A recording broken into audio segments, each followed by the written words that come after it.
Welcome to Verde's Folding Chair, a bi-weekly podcast about making space at the table for Black, women, and independent writers. Verde's Folding Chair is about making space for our voices, existence, and lived experiences. Zora Neale Hurston said, "If you're silent about your pain, they'll kill you and say you enjoyed it." This podcast is the opposite of being silent. Come on and bring your folding chairs and pull up at the table. I promise to make space for you, Rainbow Peeps and Friends.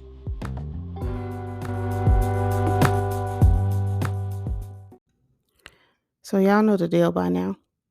From now until BG is released from an Russian prison where she is being wrongfully detained for 162 days now, I will always start every show talking about Brittney Griner.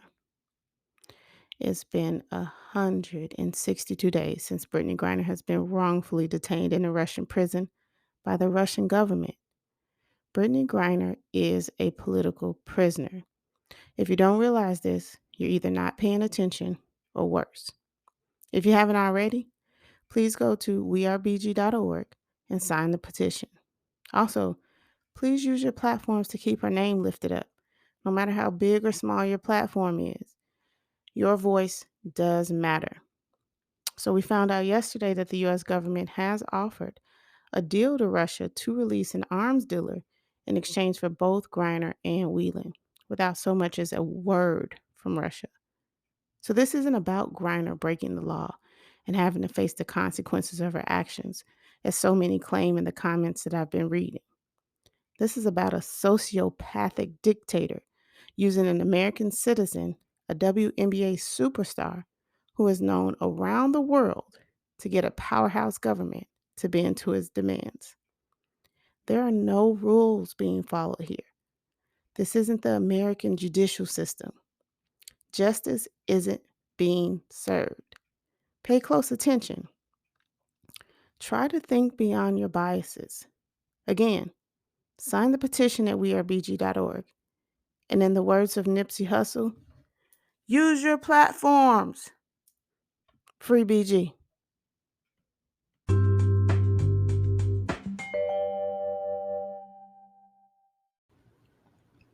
What's up, Rainbow Peeps and Friends? As always, the first segment of the show starts off with the Black woman. The Black woman, the most disrespected person in America, is the Black woman. The most unprotected person in America is the Black woman. The most neglected person in America is the Black woman. Malcolm X. Black women are everything. Everything. Black women are a reflection of God. Black women are beautiful. Black women are talented. Black women are creative. Black women are determined. Black women are powerful and dangerous. Black women deserve better. Yeah. So today's segment on the Black woman is going to be a little different because we're going to be talking about our experiences in Accra, Ghana. That's right, we did travel back to the motherland. I'm beating on my djembe drum right now. Yes, sir, I am. And we shall beat on it some more. All right, all we need is a drum and a beat. We know that, right? Get it. Hey. I love this thing. It makes life better. All right, so we want to talk about our experiences going back to Ghana because, as we know that Ghana has been calling Black people back home. And it's very appealing to us. I think a lot of us are curious. A lot of us want to go back home. I think a lot of us feel a disconnection to our ancestors and who we are. And, we are searching for that reconnection, I think. And I think remembrance. Absolutely. And I think that when when we do go back, we have a responsibility to come back and talk about our experiences so that others are informed, and we're building that bridge. Yeah, What do you think? I agree. All right. Also, it was a really good time, and so it's nice to talk about it. It was amazing.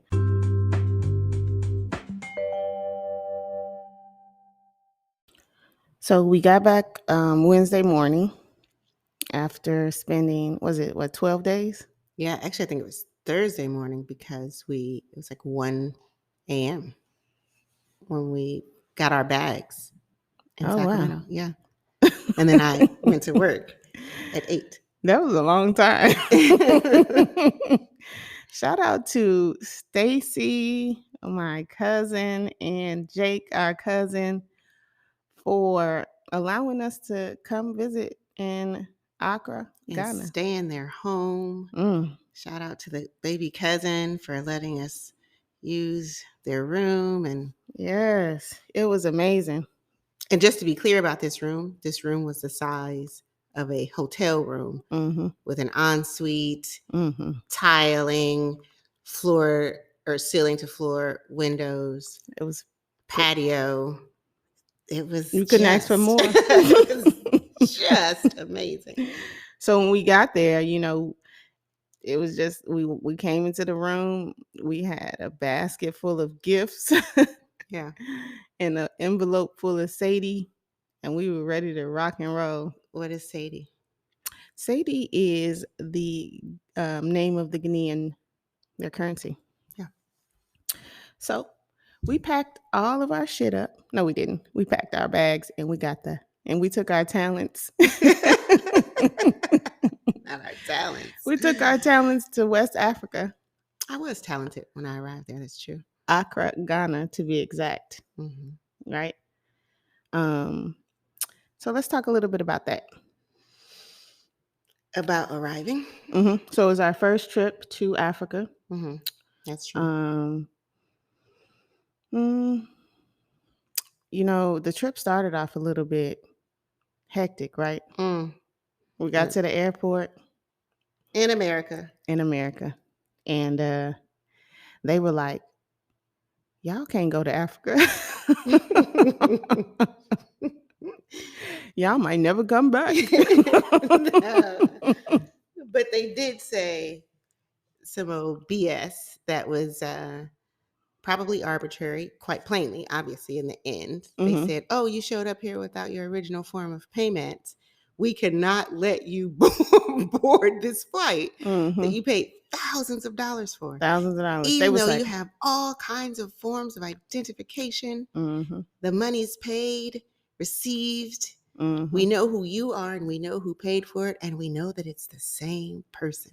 They did. And then they were like, so unfortunately, we're not going to be able to let you get on this flight because you didn't bring the original form of payment with you. My cousin, who is a world traveler, said she had never heard of such. So I had never heard of anything like that before either. And then we said, charge it to a new card. Just buy us new tickets. We'll deal with it on the other side. And they were like, wait, well, then maybe we can figure this out. That's exactly what happened. We were like, run it. Yeah. Run it on the new card. We'll buy new tickets. Let's go. We don't give a fuck, okay? Because we know 2 seats apparently that are available right now. We're getting the fuck out of here. And you stayed calm. You turned on your attorney and I turned on my Chi-Town. And then I had to walk away several times and trust God, because I was like, at one point I was like, I know this is just a test and I am not passing. Well, maybe you're one of those people who's not to be tested. Tell that to I'm gonna save it. All right, so moving on. So how did you feel boarding that plane knowing your final destination was going to be Africa? So if I'm being honest, I definitely wasn't thinking that deeply about the boarding. I fully intended to go to sleep. I failed to pack in advance. And so I was operating on very few hours of sleep, which is acceptable given the total time, the travel time, right? So there was going to be plenty of time to sleep on the plane. So that's kind of all I was thinking. But what about you? What were you thinking? Yeah, I was like, "Oh my god, I can't believe I'm getting ready to go to Africa." Mm-hmm. That's how I felt. Like, I just was like, "This is amazing. I'm just so blessed." That's how I felt like. I was just like, "Oh my god." Also, I am not a type of person who just goes and jumps on a plane and falls asleep, Mm-hmm. I know So where. I had to get my mind right. It's my first trip overseas in that capacity, not out of the country, but 10 hours on the plane over the water. I was just like, er. It's a great deal of water. It is. Okay. Okay. So I was just like, okay, I had to deal with all of that. And I did. I talked to family. I read up on,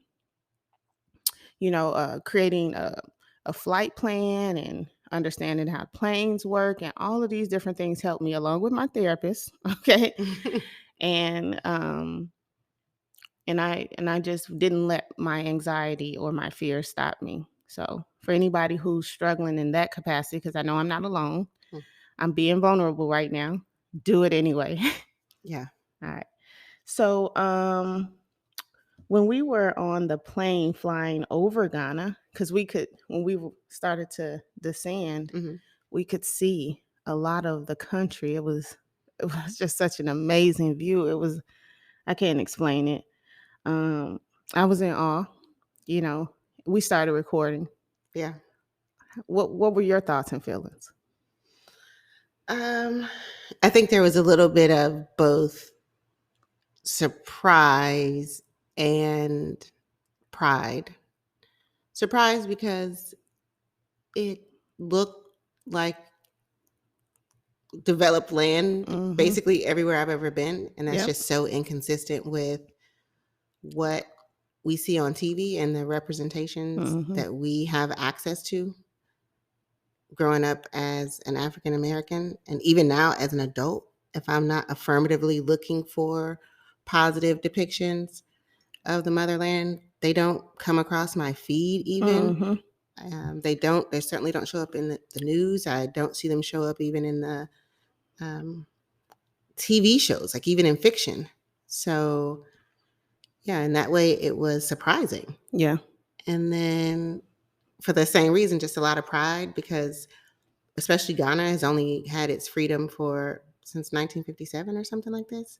Yeah. Some like I think 1966 maybe.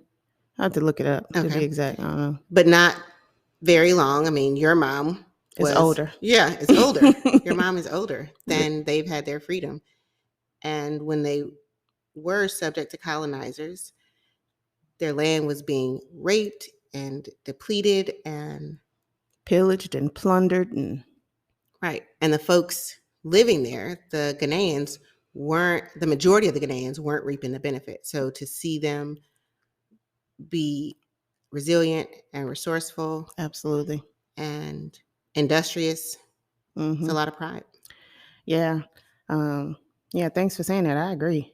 When I was flying over, I said the same thing. I was like, in my mind, like, oh my God, it's just like flying over any other place. And unfortunately, those were my thoughts, right? Yeah, I just didn't know what to truly expect. Of course, I'm well read. And so I know that the depictions of Africa on TV aren't the end all be all with the what do they call it? The porn, they call it poverty porn. Yeah. Mm-hmm. But to see it with my own eyes, Mm-hmm. it was amazing. I mean, it was just like, oh man, it's real, Yeah. it's familiar. It wasn't anything different from flying into Chicago or anywhere else, honestly. And yeah, and I was just like, damn, I'm on this plane with all these black people. And we about to touch down in Africa. I can't believe it. I'm That was finally another thing back. that was uh, the landing. The first it was showing up sitting at the final gate out of JFK, and everybody was black, Everybody. all black, everything. It was like, Hmm. oh my gosh, that's where I'm on my way to. And then once you get there, it's all Black everything. Everything. Yeah. And that definitely, as it always does, made my heart full and immediately made me feel seen and like included, a Mm-hmm. part of. And safe also.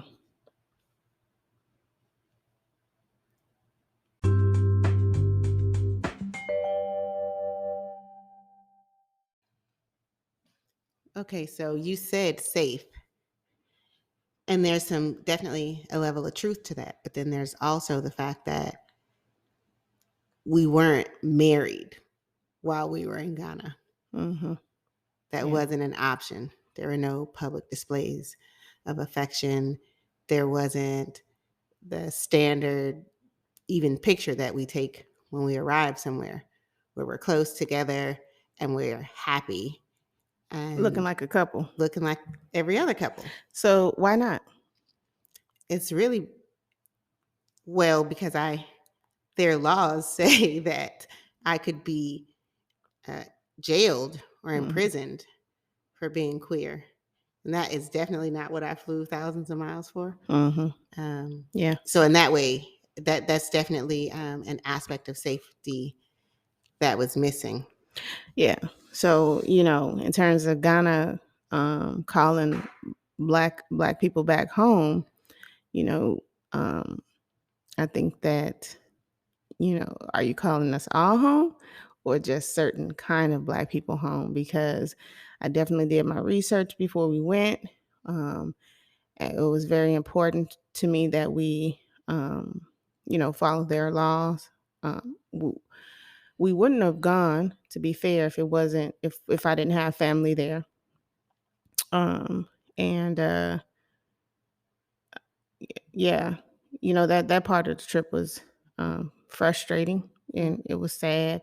And just within the black community here, we still deal with a great deal of homophobia and just denying people the freedoms to be themselves. And so we certainly felt that there. We went in Ghana, right? We did exactly what we understood we were allowed to do as two women who are married with each other. We didn't want no problems, Right. And it was interesting So, too, because there were definitely, at the end of the day, we've been together for a very long time and we like each other. And that is obvious. mm-hmm, And so there were more than one occasion when people were like, "Oh, so this your friend?" mm-hmm. Looking you Same, dead in your face. This your sister? the same thing they do with us over here, Yes. like, oh, sometimes people go so far as to call you my mom. It's like, bitch. On all kinds of levels, because I do not look like I'm old enough to have birthed you. You don't. And also, bitch.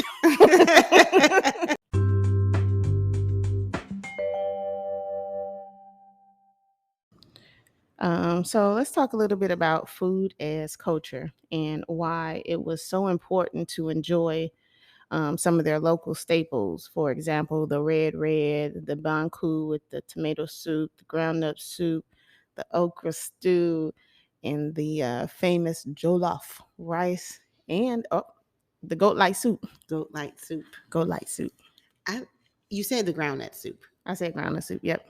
We weren't clear on what the meat was in there, Mm-mm. so we didn't eat the meat. But that soup was amazing, Mm-hmm. and I kept trying to eat it because because food is culture, Mm-hmm. right? And I Mm-hmm. was really expecting to immediately like basically everything, Mm-hmm. to feel like everything had some relationship to the foods that I eat Mm-hmm. Like now, grandma cooking. like grandma's cooking. That groundnut soup was delicious as a sauce over rice, but that meat, which I still think was maybe lamb, it It was wasn't pretty goat. tough. It's not so much that it was tough for me, it was that it tasted like Very gamey. and fresh. It was Th- unfamiliar to me, but that goat light soup, that that was was good. familiar. The only thing that we didn't get to try was the fufu. Yeah. So um, we went to a couple spots and they just didn't have fufu. One person told us that fufu is usually served on the weekends. I don't know how true that is. We were in Lemon Beach Resort when they, Yeah. but it was the weekend when we He got was there. So saying that the Sunday, which is when we were leaving, that they they would was gonna, probably have it because people typically have fufu on Sunday. And it's yeah, like, I'm pretty sure people eat it all the time. yeah, But the goat was good. it was delicious. The thing is about the goat is everywhere we went, at least in the villages, there were goats just like walking around. We almost hit somebody goat. We almost had to pay. We almost had to replace a goat, and no one knows what a goat is worth. Until you hit a goat. Oh my God. Then I'm gonna tell you how much this goat worth. But that's something I definitely feel an obligation to report. Yeah. In the villages, there were goats and they Mhm. were just like walking around. The assumption has to be, or for me, is that those goats belong to someone, but also because they just were They out definitely there belong to somebody. anywhere, it was like, do they belong to someone? Hmm. But the jollof rice, it did everything that I guess it is famed to be because it was delicious. It was one of my favorite dishes. I was like, I want jollof with everything. That's right. And you said, I don't recall, but you said you had jollof with some beans in it once. Yeah, one time it had beans in it. And I'm pretty sure it wasn't red, but I also know that when That we had the red red, was fire. that was amazing. Even though because we ordered it delivered, it came in the separate parts and you had to reassemble the meal. It was still really good. Hmm. And what about all the advertising of the KFC, the KFC restaurants everywhere? I mean, this is a major advertisement. Campaign. Hmm. And we did eat KFC while we were did have in KFC Accra. twice. Judge us all you want. That's more times than I've had KFC in a while here in the States, but there were occasions where I just needed something Familiar. familiar. And guess what? It tastes better. It wasn't greasy. Both times. It was just like, wow, this was like some KFC from back in the 1980s. It was the original KFC. It was the original Back when KFC. KFC was good. So yeah, we definitely had some KFC, and But so we what? also felt some kind of way. I couldn't articulate which way, but some kind of way about the number of KFC advertisements in the cities, Cape Coast and Accra. Definitely a I guess it's maybe new. I don't know. Yeah. I have to look into that. But and then, for us, because we had family there, we spent quite a bit of time outside of Accra. And it wasn't like the most touristy visit. 11 days. Yeah. Yeah, it wasn't. We just were with family basically, essentially. And so we drove 4 hours to the Cape Coast. So we got to see a lot of Ghana. And we drove an hour to the Abori Botanical Gardens. Yeah. AKA The Garden of Eden. All right, yeah, I love that name that you gave it. Okay, because that's where there were like a diversity of trees. They, spices, herbs. It was just amazing. Even the allspice tree was there. The allspice tree was there. Cinnamon tree, Nutmeg, God tree, death tree, spices. And then the most memorable one though was the tree that the leaves bled. Okay. So like he took a leaf off a tree and crushed it up. Our tour guide. Yeah. King Gray. I remember his name. And he took the leaves, crushed them up, and the leaves actually bled a reddish substance that he said they used in movie props. Yeah. And for dyes. It was so red. It stained your cousin's fingers until she got home. Yeah. That was amazing. I hope they have that on video. Oh, I'm not sure if they did, but I thought, and they definitely captured on video the explanation of the tree of life. And that for me was the most amazing tree because it was natural, because it was a tree, but then it was art because some local artists carved these graphic depictions of his version of the journey of life.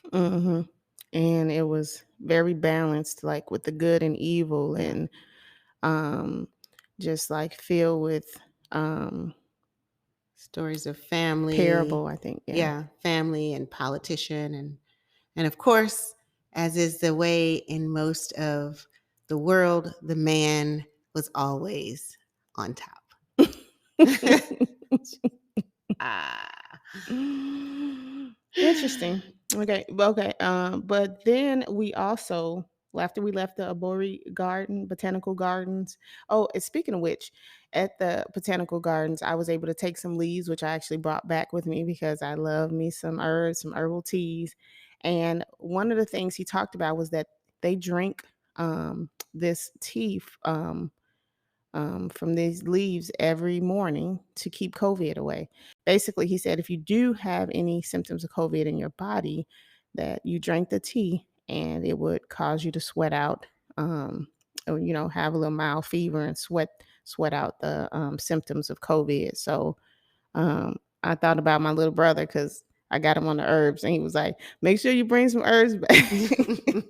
And I was like, "I don't think I'm gonna be able to do that," but yeah, I was able to bring back some herbs. So I'm gonna check that out and see what's up with those. So that was pretty cool. Yeah. Um, then we went to the Hillbury Resort, which was hillside. Yep. Hillside. Oh, Overlooking a valley of green life. mm-hmm. And then you could see up the other side of the hill, and there were lovely homes, location, Yeah, grand homes. these are $1 million homes, right? Absolutely. And it was, to me, it was like I'm in paradise. That's how I felt, because when I go to the Bahamas, when I go to Jamaica and Hawaii, this is exactly how I feel. I feel relaxed and beautiful views and the ambiance and the vibe and all these things that they don't show you on TV about Africa. Like That's right. it was just phenomenal. Like we were literally had one of the best views, in the country. I think like it has to be one of the best. I'm not saying it is the best, Yeah. but No, I agree. And I think it is interesting, though, the contrast, because we drove through villages mhm, everywhere we went yeah, to every major site, whether it was the castle or a resort yeah, or the gardens. And there are villages in, in between all of these things. And so villages and towns. Yep. villages and towns. And so Ghanaians are, in fact, enjoying the beauty of their land. This Hmm. isn't, so I don't want to give the impression that, oh, this is some gated community and only the Americans and other tourists get to. This is the life they are living. And we should be clear that people are living on land And that gives them everything they need, that is beachside, that has amazing temperatures. It never went above well, 85. so we came at a good time. And Mhm. also, Ghana is on the coast. It's right off the ocean. So, when you think vacation, that is a destination you might want to keep in mind. Um, I agree. Especially if you're heterosexual. you, and you gonna fit in just fine. and especially if you have subscribed to the patriarchy. Absolutely, exactly. So, but seriously, it was beautiful. It was amazing, and and I think that we both just kept thinking, "Wow, they just don't show you this." Yeah, They don't show you this. It was like San Francisco, those hills, those homes sitting on those hills like yeah. that. Except San Um, Francisco is a concrete jungle, and this was a green jungle. it was pretty green. It It was was very green. very lush. Speaking of green, well, I guess their money isn't green. The Sadie The Sadie. All right, and the conversion rate. takes 8 Sadies to get $1 American.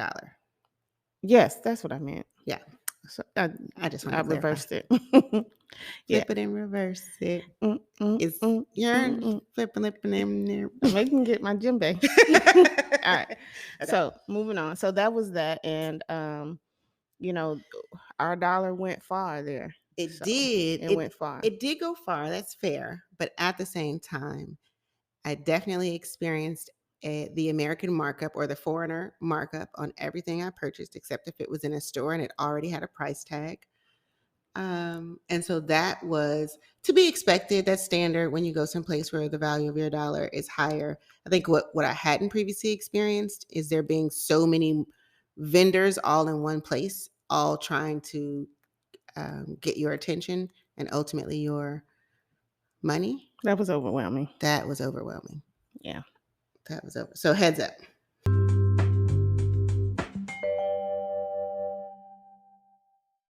All right. So another part of our amazing journey in Accra was going to the W.E.B. Du Bois Museum.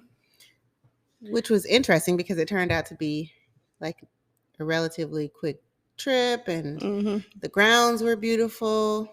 Yes. There were vendors on the property. Mm. It was amazing because, you know, W.E.B. Du Bois is essentially the father of Fisk University. And FU. right, FU. And so it was on my list of must do in Ghana. And I just felt incredibly privileged and honored to have had the opportunity to just go into his home and um, just be in the place where he lived and look at his library and look at his wife's library and understand that she was also a civil rights activist as well. And 20 years his junior, mhm, almost. yep.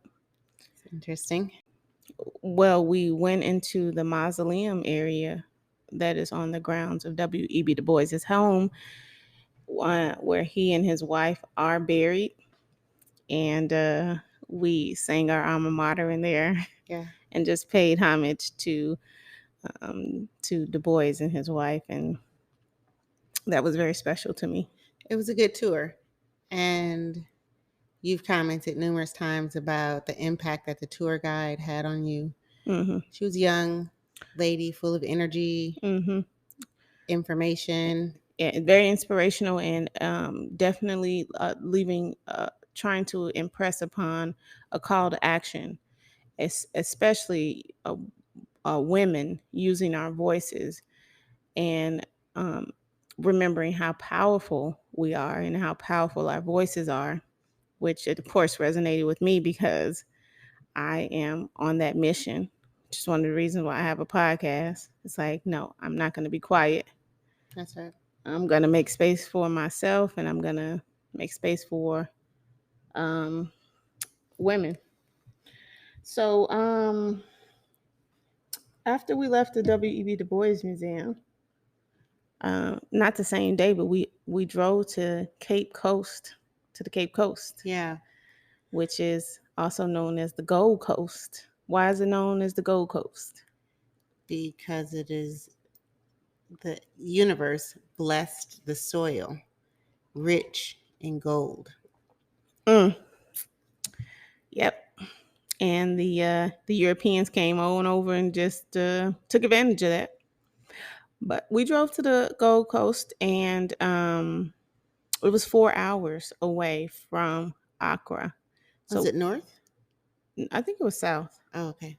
So we got to see quite a bit Yeah, we of the did. country We did. simply driving to the Gold Coast, and quite a bit of towns, villages, people, That's right. cultures, the way people were living, and beautiful. So we drove down to the Cape Coast. We went to what was it called? Lemon Beach Resort. Lemon Beach Resort. Absolutely beautiful, beautiful people. We were right on the ocean. We were Yeah. right The there. grounds are beautiful. There were villas, and then Mm-hmm. there was a more traditional. What do they call them? Chalets? Sure, that's right. They were called chalets. And then the more traditional Hotel rooms. hotel rooms. Mm-hmm. The views were beautiful. The Mm. ocean waves were amazing. A lot of Black Americans at Lemon Beach There Resort. were Mm-hmm. there were a lot of Black Americans, They had music, live music.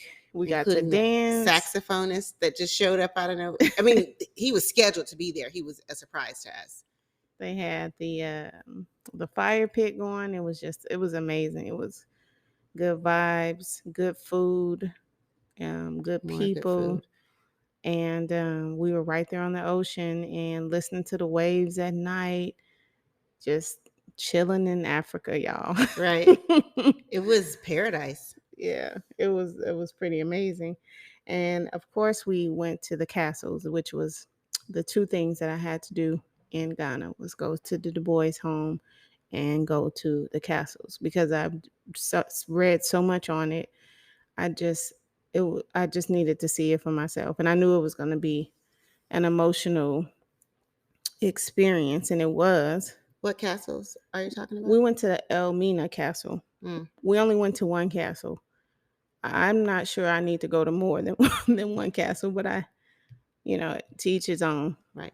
So these are slave castles that you're referring to, and then the one we went to was owned first by the Portuguese Mhm. when, and it was initially for commercial transactions, Mhm. jewels, spices, parchment, these Go.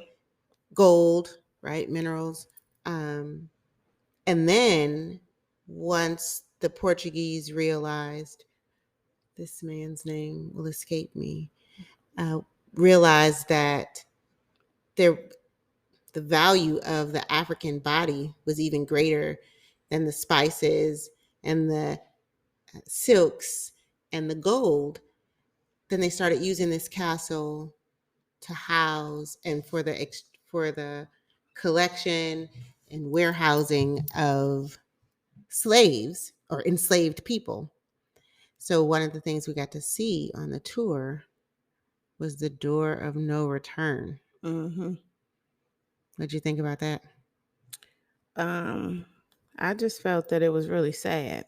I just felt really sad.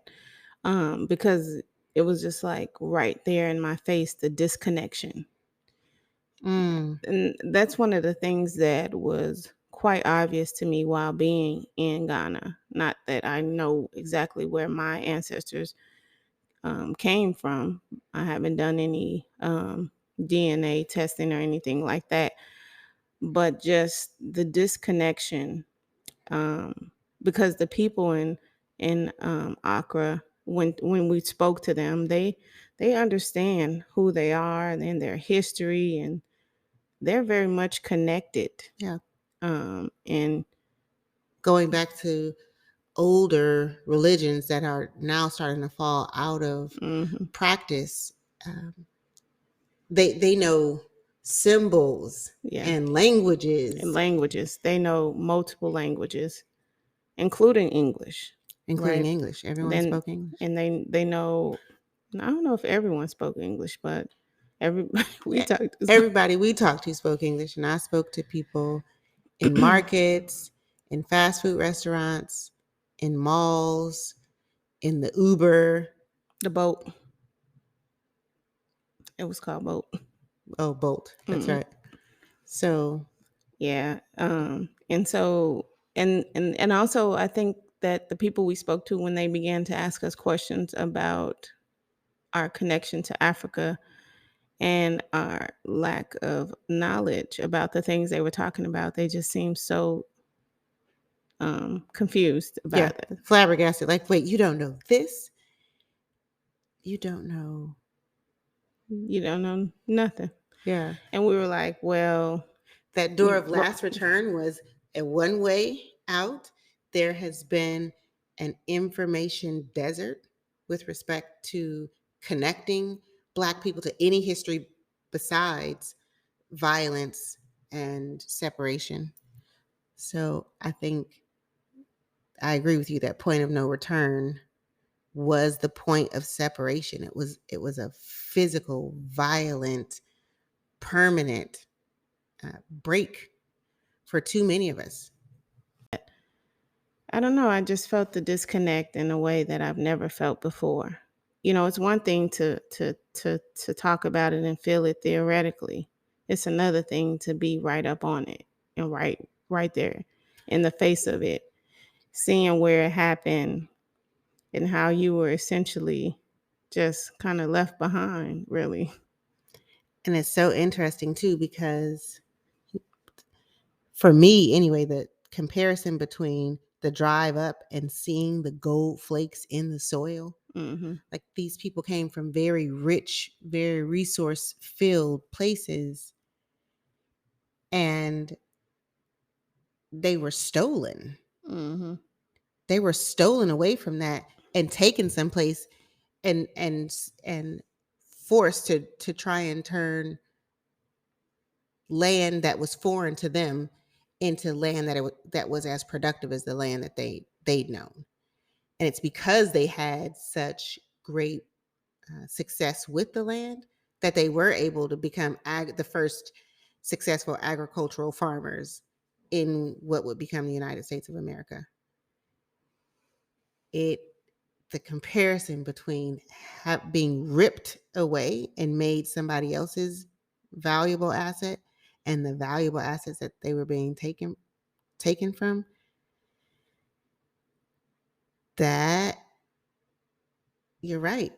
The disconnect is just so, and it feels permanent.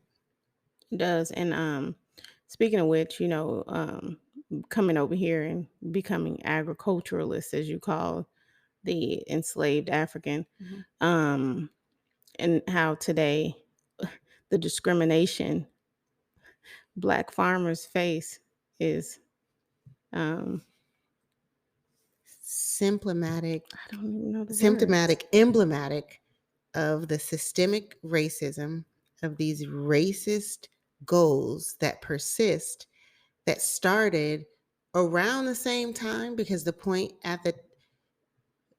racism that we know now was all created to justify enslaving Black bodies, and the rest of the racist ideas just flow from that. It is not shocking, honestly, that Black farmers are denied access to good loans, access to good prices, access to good trade deals. It's really not surprising because that's been the point, is to exploit Right. the Black agricultural farmer.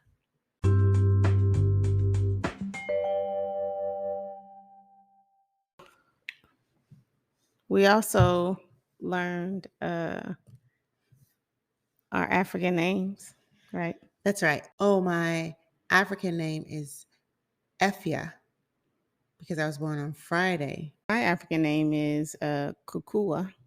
I was born on Wednesday. I mean, I could have picked a few different names, but I went with that one. I thought it was pretty cool. But that made me feel some connection, right? I was like, oh, okay. I All feel like an right. Efia. And then, we thought we were leaving on Monday, We did. July 25th at So we went to the market 10:05 p.m. and we were like, let's spend our last few hours shopping. Let's do it. And they were like, "Yes, you will. You will spend every dime in your pocket." Because Black people are Black people Do everywhere. this. Right? I'm a hustler, baby. Right. So yeah, we did that. It was great. It was amazing. It was overwhelming. I don't recommend going to the markets without a guide. Shout out to Kadir Kadir Lee. for taking us around the market and helping us negotiate. That's one of the parts of the whole shopping experience, is definitely being able to negotiate, even though we still had the markup. They still got their money. It was better than going by ourselves. And shout out to Jake and Stacy as well for introducing us to Kadir, Right. who helped us go through the market shopping. Although I will note that the first store he took us to What's was his his own? own. I said, this is a smart man right here. Because by the time we left his store, we was running low on money. I know he was like, mm-hmm. Right. Exactly. And then, our flights got canceled. So we First, it stayed. was delayed. I know you There's a want to say that. difference. And it was canceled. They told us we wasn't flying out of that mug until the next day. Right. Then our flights got canceled again. So we were in Ghana for 2 extra days. Ghana was like, we shall hold you in our In our arms bosom. 2 more days because we know y'all ain't coming back. There may Not come a until time when you they are queer friendly. you know what? You change those laws and I will be back for sure Oh, because for sure. it was amazing. But until then, I'll be saying no, no, no, no, no. Oh my goodness. Hey, it's the truth. And speaking of, um, you know, Staying 2 extra days. yeah, we did go to this restaurant called The Vine on our last night, officially, Right. officially Yeah. our last night because we said goodbye to our cousins like 3 times. It was like it was like when I'm hanging up on the phone Right. with my It's the mom, like, longest goodbye ever. "Mom, all right, I love you. I'll talk to you later." Uh-huh. Okay. Good night.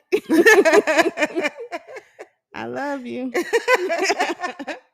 So yeah, we so That's that funny. was, it was meant to be because we went to um the Vine restaurant, which was so beautiful, so chill, Yeah. relaxing. The food Outdoor was dining. phenomenal. I And loved the bathrooms. I just couldn't get over it. I don't know why. it was very chic. It was, right? Well done. Well done, the whole thing. The food was good. Yep. The chicken, I will say the chicken was always flavorful, even though it still somehow tastes different. It did taste different. So we got a really beautiful send off Yes. from our cousins and from Accra, Hmm. and it was just an amazing trip. And um, The flight was on time when we well, woke up the next morning. yes, it was the longest flight home of all time, though. But we got home. Oh my gosh. And then, what did it take to get to West Africa in the first place? Hmm. Well, we had to get visas. So we had to apply to the Embassy of Ghana, which is in Washington, D.C. We did it online, super easy. Well, it was fairly easy. Um, we paid our money, got our visas. We also had to get a yellow fever vaccine. Recommend that you go through your doctor. I'm pretty sure they're going to give you the shot in the exact same place you received your COVID shot because they want to make sure your arm is sore forever.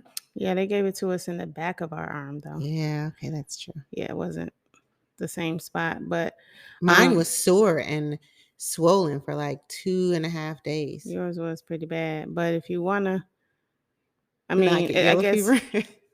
yeah, I don't think you can go to Ghana without yellow fever Okay. vaccine. Okay. But unless you have some documentation suggesting that you don't need these vaccines or whatever, and they're gonna offer you a gazillion vaccines, and I think that was one of the things we heard too, like, oh, when you go to Africa, you have to take a lot of vaccines. They offer you a lot of vaccines. You don't have to take them. We made sure we had the yellow fever vaccine. And like I said, I recommend you go through your doctor to get that, which might take a couple of weeks, instead of going to one of those private The organizations travel where they nurses, charge you, yeah, travel nurses, cash, and it's expensive. hundreds of dollars for one shot per person. Hmm. But then we also got the malaria Medication. pills, yeah. But we were able to get those from our doctor. Yeah, we were able to get the malaria pills through our doctor. And, we started taking them 2 days before we left. And we took one pill a day while in Ghana. And it's recommended that you take them, I think, what is it, 7 days after? Or something, yeah. Yeah. Yeah. Obviously, Before, we during, and were after. following those directions. But I yeah, did not get malaria. I haven't gotten malaria either. So yeah, that's that. I appreciate that. I appreciate that. But yeah, that's all it took. And you know, Overall, would you recommend that people visit Ghana?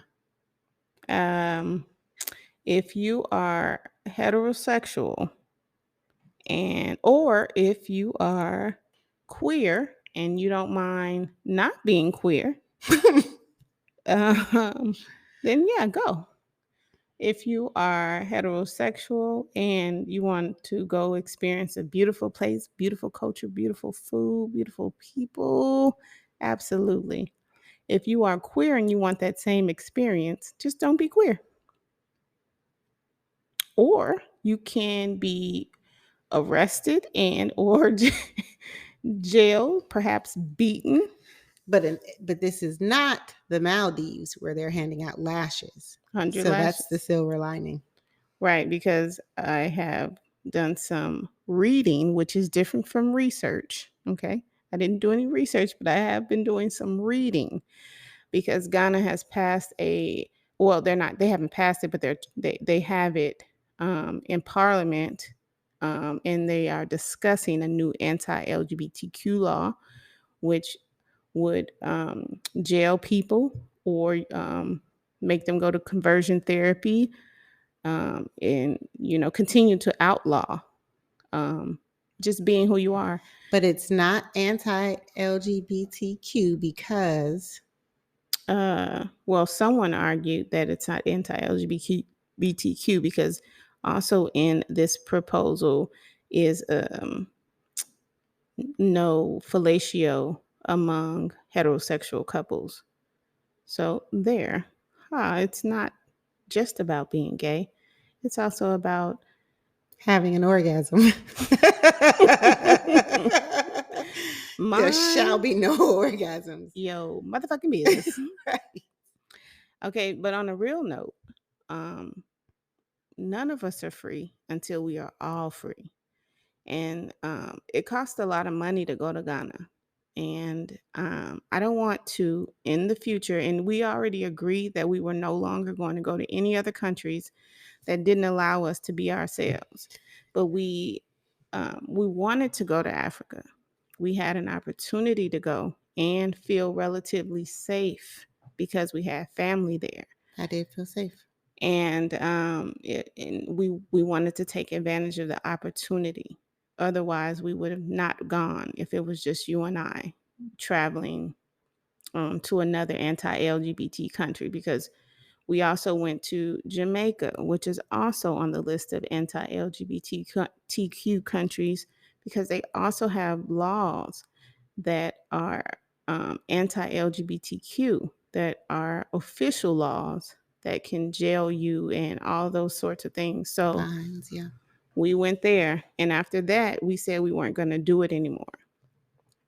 And the Ghanaians and the people in um, Ghana right now today are fighting for their right to be free, to love who they want to love without being persecuted, beaten, raped, or ridiculed, or all these different things that they are currently facing in this country.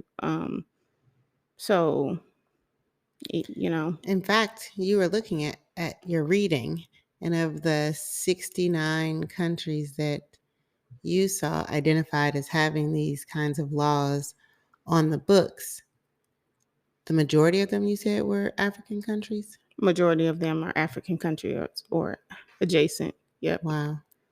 So, and we know that here in the United States of America, right here in the Black community, we have an issue with allowing people to love who they want to love. And it all oftentimes falls under the umbrella of religion. Right.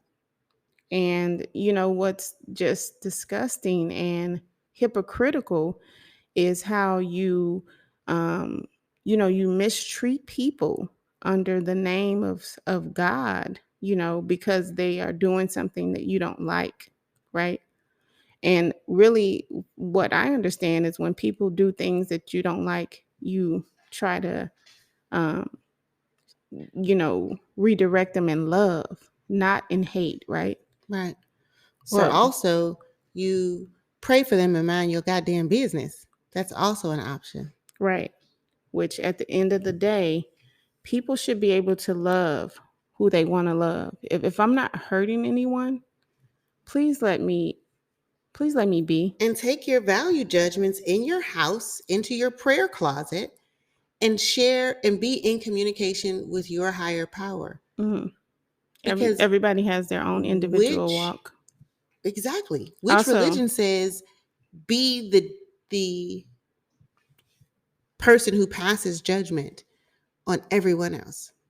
Which religion is that? I Because don't know. And then, like Wanda Sykes said, if you don't Like same like sex marriage. being gay or same sex marriages or any of those things, please don't do it. And that's me wrapping it up right there. Anything you want to add? Problem solved. Ooh, I wish I had a button that says that was easy. Yeah, so that's the downside of visiting Ghana. Also, I just want to add for all the heterosexuals out there, just imagine going to a place on your vacation and not being able to be married.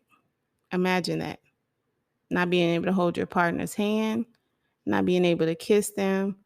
As a matter of fact, we were in the pool and our wedding song came on when we were at Lemon Beach Resort, and um, we couldn't connect, even though we would.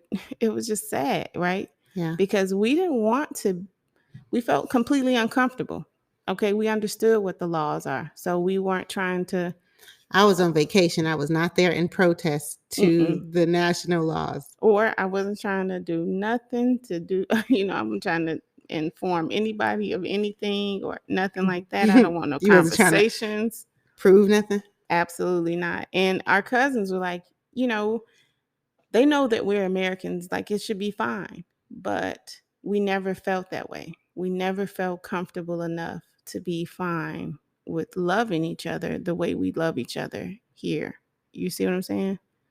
I And I think it's understand. difficult and that's why I'm just going to impress, like, hey, just imagine that, you know, that there's a potential for you to even be yelled at in public or embarrassed or, um, Jailed. yeah, that was the biggest Lose thing. your liberty? Yeah, And you paid to get there? Stop it. right. Because these are the laws of the land. And so um, we do need to support our um, Ghanaian brothers and sisters over there and people, right, fighting for their rights to just be free. Because until we are all free, ain't none of us free.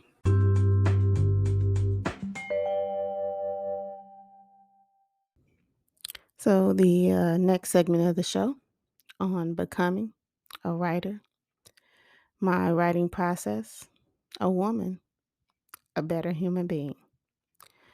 So, my next published work will be another Black queer novella called Promise Keeper. At least that's the title for now. It's among the short stories I've had originally professionally edited. I talked about that in one of my last episodes. You remember?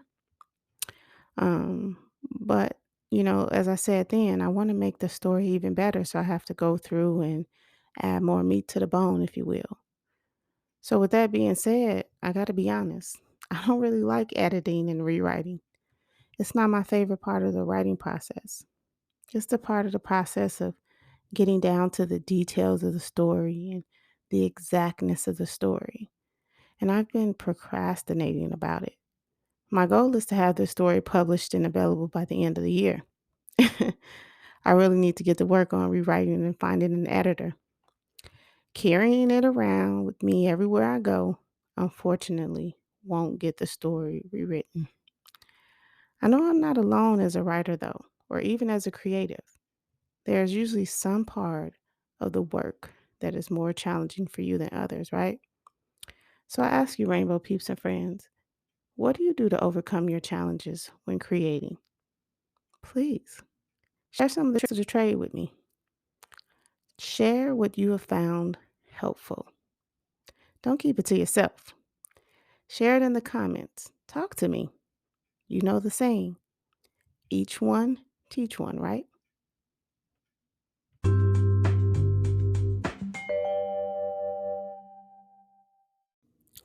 All right, so this segment of the show is Rainbow's Corner. It's where I read my works, discuss themes, characters, plot, etc. from my books, my stories, and my works in progress. Today I'm going to continue to talk about Promise Keeper. Promise Keeper is similarly themed to Rainbow, my first published novella.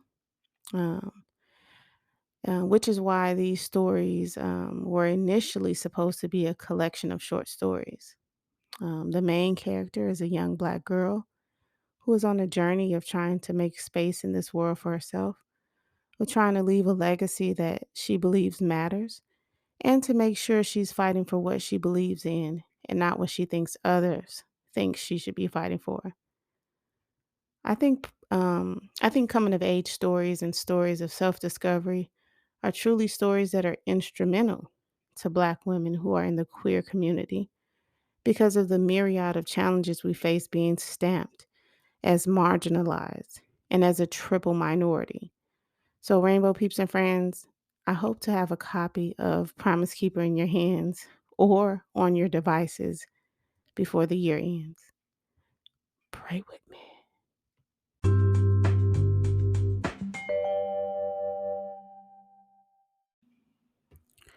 All right, Rainbow Peeps and Friends. This segment of the show is dedicated to Black, local, independent. You can be one, two, or even all three of these things, but you can't be none. So today, it is my privilege to shout out my sister, my friend, Hillary Bright. Hillary and I met at Fisk University. FU? Hillary is also from Chicago, Chi-Town. So there was a mutual understanding that linked us naturally. Um, Hillary has always been someone I admire because I think she has a brilliant mind, and I love surrounding myself around smart ass people. Of course, among the things we discussed in our philosophical circles was her dreams. Even back then, Hillary talked about Fall Babylon, a company and brand she wanted to introduce to the world. So to see her forging on and making her dreams a reality is not only inspiring, but it makes me proud as hell. I like to see my friends, my people, winning. I like to see those that I hung around in college making their dreams a reality. So shout out to Hillary for pressing on. On Fall Babylon's website, it states the mission of Fall Babylon's clothing is to raise consciousness and to be a voice to the disempowered. The mantra is, quote, never surrender, end quote. Every year, 15% of Fall Babylon's clothing proceeds will be donated to Black American students enrolled at HBCUs. All the shirts are unisex. So, check out Fall Babylon's selection and support this Black woman who is on a mission to raise our consciousness and support our HBCUs. Go to www.fall-babylon.com. That's fall-babylon.com. And check out my friend and sister and make sure you support HBCUs all day, every day.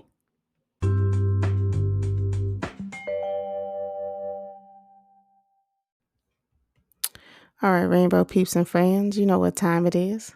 It's time for me to share my positive thought for this episode. While in Accra, Ghana, on the W.E.B. Du Bois tour, the amazing tour guide shared a quote with us that spoke to me as a Black woman, and I found it empowering. I'm going to share it with you today. But what I would like for you to do is to be sure to share in the comments on what you think this quote means and any thoughts and or opinions you may have about this quote's meaning. I would really appreciate it. So the tour guide shared this. If you educate a man, you educate an individual. But if you educate a woman, you educate a nation. African proverb.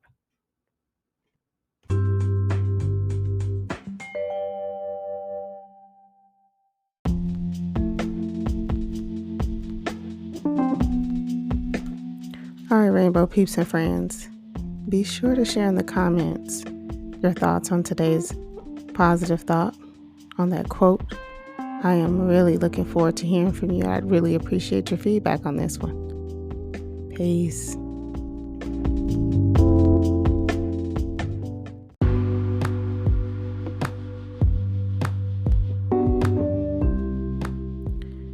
for joining me this week on Verde's Folding Chair. You can also join me on IG at _writer_Verde_Arzu, on Twitter at Verde_Arzu, and or Facebook at the writer Verde Arzu. I'm also on TikTok at Verde_Arzu. You can also find a copy of my book, Rainbow, a Black queer novella, and any other rainbow merch on my website, verdearzu.com. If you like what you heard and you want to hear more, be sure to comment, like, share, and subscribe.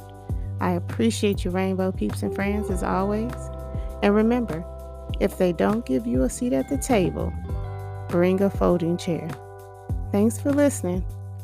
Peace, love, and rainbows.